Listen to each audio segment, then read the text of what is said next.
Hi, fourth graders. Welcome to day 2 of vocabulary. And I know yesterday in your journal, you filled out the definition and sentences for each of our 5 new words for the week. And today, as we do every Tuesday, we are going to be talking about synonyms and antonyms for those words. And remember that synonym is a word for another word that means exactly the same thing. And an antonym for a word is another word that means the opposite. So we're going to be thinking of at least 2 antonyms and synonyms for our new vocabulary words. Remember, our words are previous, frequent, assumption, annual, and indicate.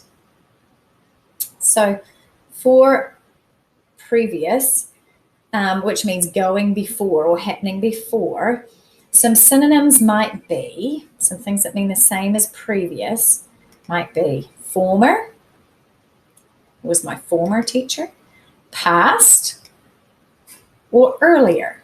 Those would be other words we could use in place of previous because they kind of mean the same thing, former, past, or earlier. In terms of antonyms, things that mean the opposite, current. Current means right now. That's not the same as before, right? Present, that also means right now. Or later or future. Those are also different from before. Okay, so they would be some antonyms.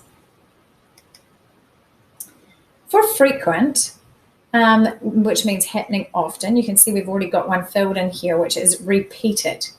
So that kind of means the same as frequent, like a repeated action. Another synonym would be often, and another one would be regular. Okay, so something happening often, happening regularly, happening repeatedly is kind of the same as frequent. In terms of antonyms or the opposite, we have infrequent. So frequent, the opposite is infrequent, which is not happening often.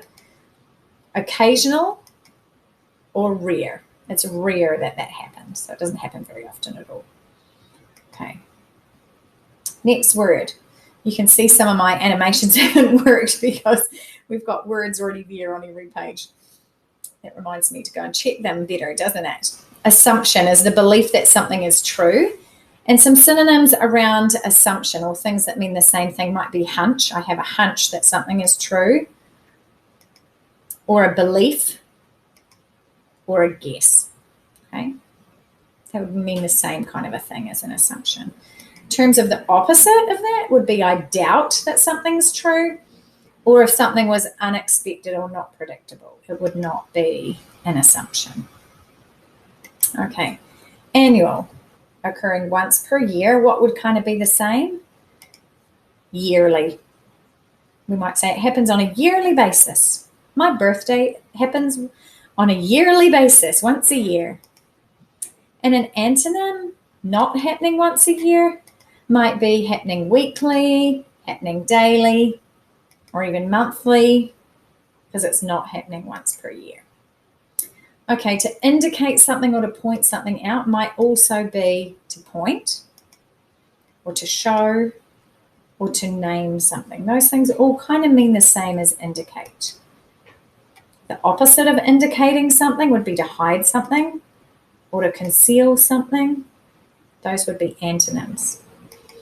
Okay, so we have found a few synonyms and antonyms for each word. And maybe while we were going through, you were also thinking of some other ways you would describe each word, either a synonym or an antonym. So I want you now to fill out your graphic organizer inside your vocabulary journal. You already have the words, the definition, and the sentences about it. Now you're going to fill in the synonyms, words that mean the same, and antonyms. So for previous, synonyms might be past, former, earlier. Antonyms could be present, future, or later because they don't mean the same as previous, and synonyms do mean the same as previous. Okay. One extra thing that I ask you to do on Tuesdays is to, on Canvas, on the Canvas assignment, is to open the text box and put in for me, choose one of your new 5 words and put in 2 synonyms and 2 antonyms for that word. You can use the ones we've used on the slide and on the video here, or you can come up with your own. I'd love to see what you come up with.